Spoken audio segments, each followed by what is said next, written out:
धारा 47 नामित पुलिस अधिकारी। यह धारा राज्य सरकार पर कुछ महत्वपूर्ण जिम्मेदारियां डालती है ताकि गिरफ्तार व्यक्तियों से संबंधित जानकारी की पारदर्शिता और उपलब्धता सुनिश्चित की जा सके। राज्य सरकार, सरल शब्दों में, राज्य सरकार को ये दो मुख्य काम करने होंगे। प्रत्येक जिले में और राज्य स्तर पर एक पुलिस नियंत्रण कक्ष, पुलिस कंट्रोल रूम स्थापित करेगी। सरल शब्दों में, हर जिले में और राज्य के पूरे स्तर पर एक एक पुलिस नियंत्रण कक्ष, पुलिस कंट्रोल रूम पीसीआर बनाना अनिवार्य है। ये नियंत्रण कक्ष आपातकालीन सेवाओं और पुलिस समन्वय के केंद्र होते हैं।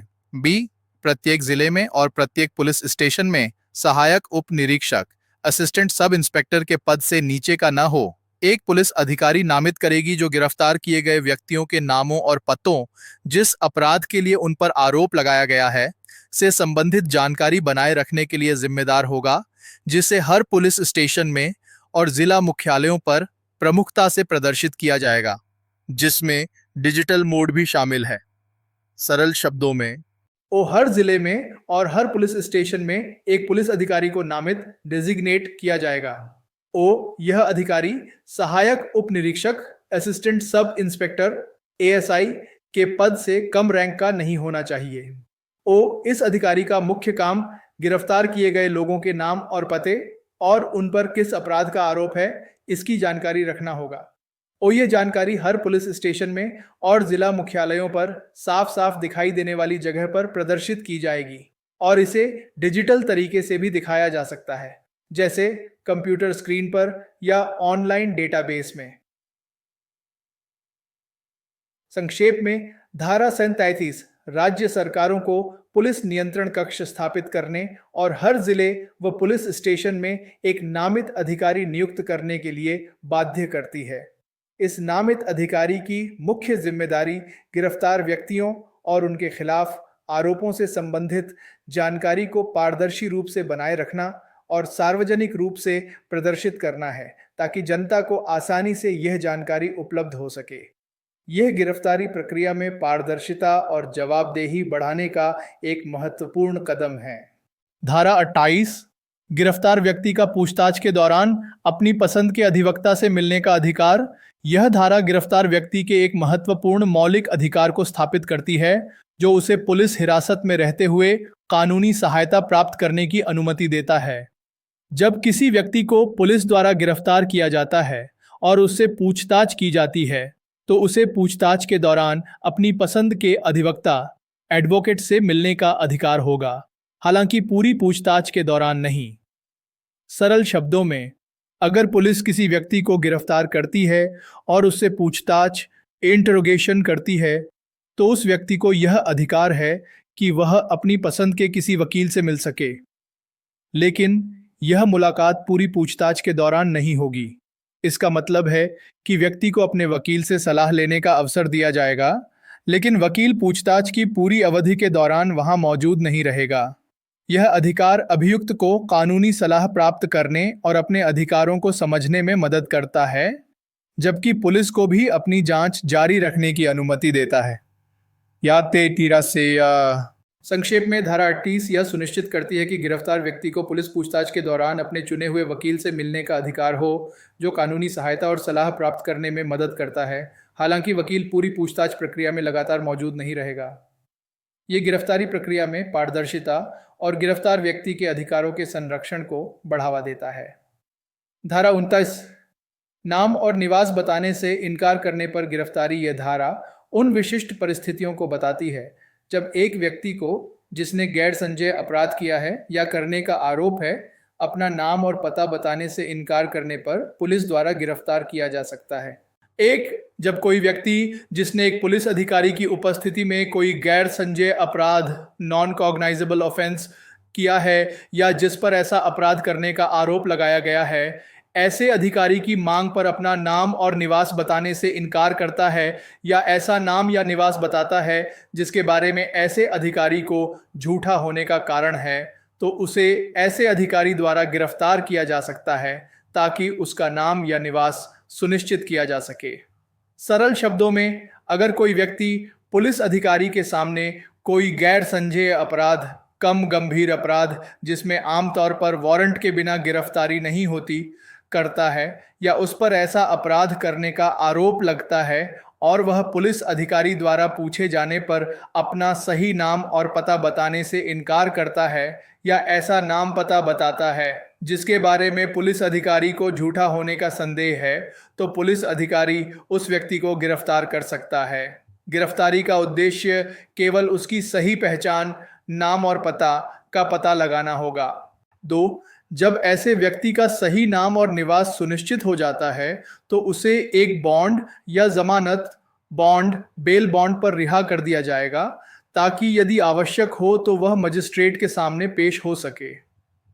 सरल शब्दों में, एक बार जब पुलिस को उस व्यक्ति का सही नाम और पता चल जाता है तो उसे रिहा कर दिया जाएगा, लेकिन उसे एक बॉन्ड, व्यक्तिगत मुचलका या जमानत बॉन्ड किसी और की जमानत पर भरना होगा, जिसमें यह वादा होगा कि अगर मजिस्ट्रेट को जरूरत हुई तो वह पेश होगा, परंतु यह कि यदि ऐसा व्यक्ति भारत का निवासी नहीं है तो जमानत बॉन्ड भारत में रहने वाले एक जमानती या जमानतियों द्वारा सुरक्षित किया जाएगा।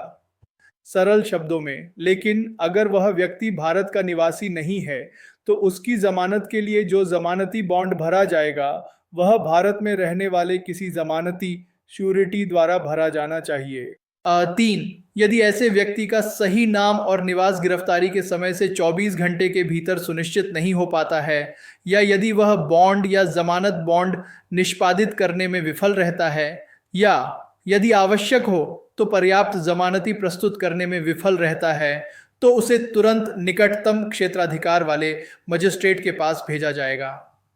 सरल शब्दों में, अगर गिरफ्तारी के 24 घंटे के अंदर भी उस व्यक्ति का सही नाम और पता नहीं पता चल पाता है, या अगर उसे सही नाम पता चलने के बाद भी वह बॉन्ड या जमानत बॉन्ड भरने से इनकार करता है, या अगर उसे जमानती देने के लिए कहा जाता है और वह पर्याप्त जमानती नहीं दे पाता है, तो पुलिस उसे तुरंत उस मजिस्ट्रेट के पास भेज देगी जिसके पास उस मामले का अधिकार क्षेत्र है। संक्षेप में, धारा 29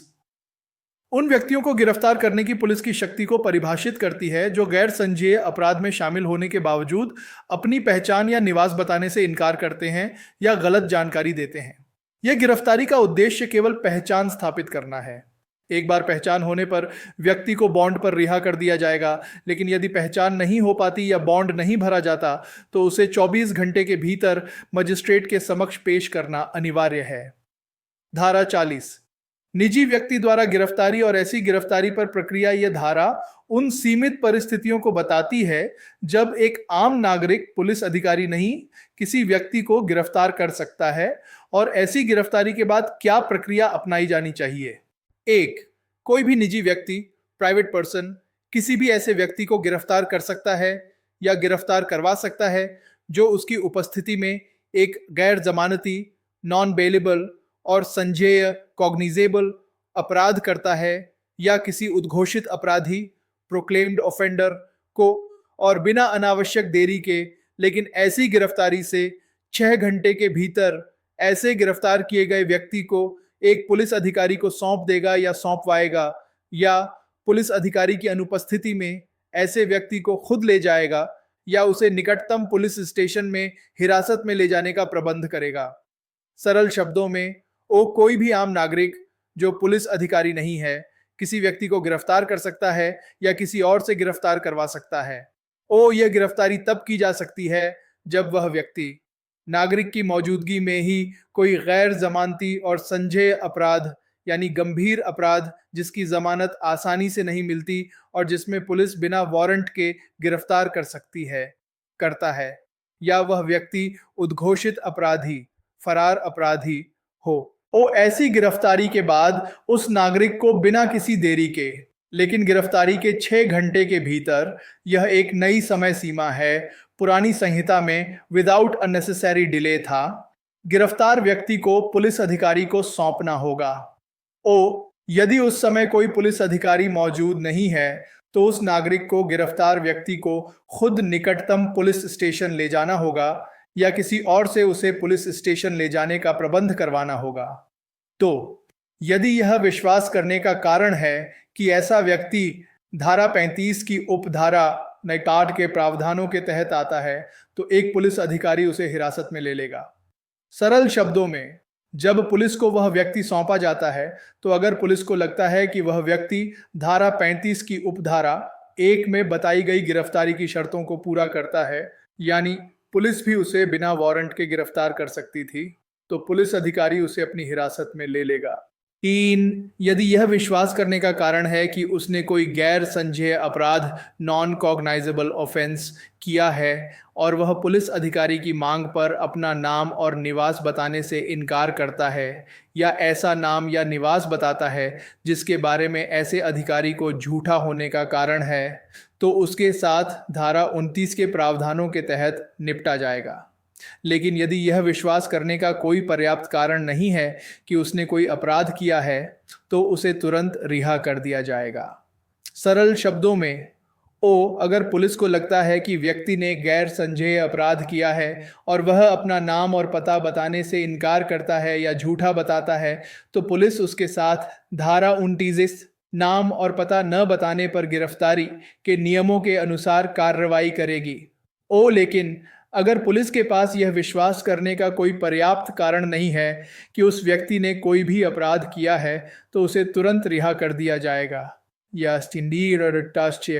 संक्षेप में, धारा 40 नागरिकों को कुछ विशिष्ट गंभीर अपराधों या उद्घोषित अपराधियों के मामलों में गिरफ्तारी करने की सीमित शक्ति देती है, लेकिन यह भी अनिवार्य करती है कि ऐसे गिरफ्तार व्यक्ति को बिना किसी अनावश्यक देरी 6 घंटे के भीतर पुलिस को सौंप दिया जाए। यह धारा पुलिस को ऐसे गिरफ्तार व्यक्तियों पर आगे कार्रवाई करने की प्रक्रिया भी बताती है, जिसमें उनकी पहचान स्थापित करना और यदि कोई अपराध नहीं पाया जाता है तो रिहा करना शामिल है।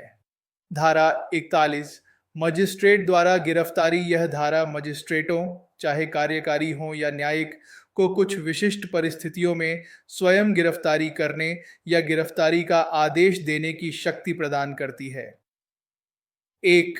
जब कोई अपराध किसी मजिस्ट्रेट, चाहे कार्यपालक हो या न्यायिक, की उपस्थिति में उसके स्थानीय अधिकार क्षेत्र के भीतर किया जाता है, तो वह स्वयं अपराधी को गिरफ्तार कर सकता है या किसी भी व्यक्ति को अपराधी को गिरफ्तार करने का आदेश दे सकता है और उसके बाद जमानत के संबंध में इसमें निहित प्रावधानों के अधीन रहते हुए अपराधी को हिरासत में भेज सकता है। सरल शब्दों में,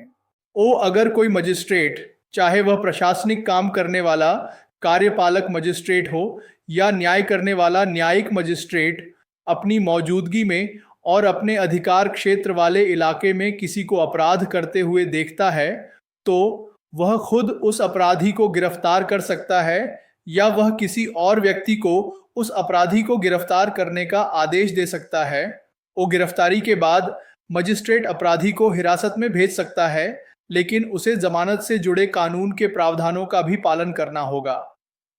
2, कोई भी मजिस्ट्रेट, चाहे कार्यपालक हो या न्यायिक, किसी भी समय अपनी उपस्थिति में अपने स्थानीय अधिकार क्षेत्र के भीतर किसी भी व्यक्ति को गिरफ्तार कर सकता है या गिरफ्तारी का निर्देश दे सकता है, जिसके लिए वह उस समय और उन परिस्थितियों में वारंट जारी करने में सक्षम होता।